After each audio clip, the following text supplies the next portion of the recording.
Hello guys, আসসালামু আলাইকুম। আমি নাইমুর রহমান। তো এখন রাত প্রায় 11টা বাজে, 11টা একটু বেশি। দোকান বন্ধ করে টাইম চলে এসে দেখো বাজারে কোনো লোকজন নেই, একদম ফাঁকা। এই পটিতে আমি রয়েছি আর অনেক ভাইয়া রয়েছে, ভাইয়াদের হোটেল আছে, ওই ভাইয়ারা রয়েছে, হোটেল অ্যান্ড রেস্টুরেন্ট। তো এখন আমার দোকান গুছায় বাড়ি যেতে হবে, এখন দোকান গুছাবো। তো আমি ঝাড়ু দেওয়ার জন্য ঝাঁটা খুঁজতেছি, ধুলো ঝাড়া ঝাড়ু পাচ্ছি না কোথাও। এ দেখো আইসক্রিম, আমরা ইগলুর আইসক্রিম বিক্রি করি, বাংলাদেশের টপ ব্র্যান্ডের আইসক্রিম এটা, ইগলুর আইসক্রিম। তো ঘর ঝাড়ু দিচ্ছি, সিপ ঝাড়ু দেওয়া পালাম না, আগে ঘরটা ঝাড়ু দিয়ে দিই, ফ্লোর ঝাড়ু দিচ্ছি। প্রতিদিন দোকান বন্ধ করার সময় দোকান ঝাড়ু দিয়ে তারপর বন্ধ করি। পাইছি অবশেষে সিপ ঝাড়ু দেওয়া ঝাড়ু, যেটা দিয়ে সিপ ঝাড়ু দিয়ে রাস্তার পাশে দোকান, তো অনেক ধুলো হয়, দোকানে অনেক বেশি ধুলো পড়ে। তো সিপস প্রতিদিন উঠানোর সময় ঝাড়ু দিয়ে এরকম করে তারপরে চিপস উঠাই, সবকিছু ঝাড়ু দিচ্ছি একবার করে। এবার চিপস উঠাবো, চিপস এখান থেকে উঠায় দোকানের ভিতর রাখবো, ওইখান থেকে উঠায় এই যে এইখানে রাখি, এখানে বাধায় রাখি। এখানে গ্লাস খোলা রয়েছে, গ্লাস আটকায় দিলাম। ভাই এর ভিতরে ইঁদুর যায়, এই গ্লাসের মধ্যে ইঁদুর যায়, বিশ্বাস হয়? এই গ্লাসের মধ্যে যদি ইঁদুর যায় ভাই, অল্প একটু ফাঁকার ভিতর দিয়ে ইঁদুর যায়, তাহলে চিন্তা করো। ইঁদুরের জ্বালা এইসব ভাজা তারপরে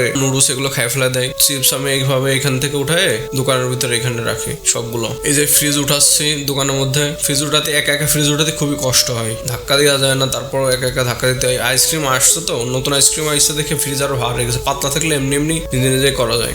আইসক্রিম দেওয়াতে আইসক্রিম আসাতে আরো ভার হয়ে গেছে, তো কোনোভাবে ঠেলে মিলে ঢুকালাম, ফ্রিজের লাইন দিয়ে দিলাম। এই যে এক শাটার বন্ধ করে ফেলাইছি, এই যে চিপস এইভাবে রাখিছি বাইরেরটা। আবার প্রতিদিন সকালে আব্বু বের করবে আর আমি রাত্রে বন্ধ করে যাই বাসায় একবারে। সকালে আব্বু দোকান খোলে আর রাত্রে আমি বন্ধ করে তারপরে বাসে যাই। এই যে এই গাড়িটা এখানে রাখার সময় পড়ে গেছিল, তো উঠে দিলাম।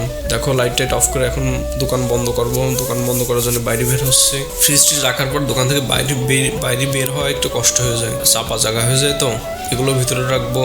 এটা লাচ্ছি আর এটা স্পিড। এই যে কমপ্লিট আমার দোকান গোছানো। এবার শাটার বন্ধ করব, বন্ধ হয়ে গেছে, এখন আমি বাসায় যাব। ভিডিওটা ভালো লাগলে ভাই শেয়ার করো, লাইক দাও আর চ্যানেল সাবস্ক্রাইব করো। Thanks for watching bro.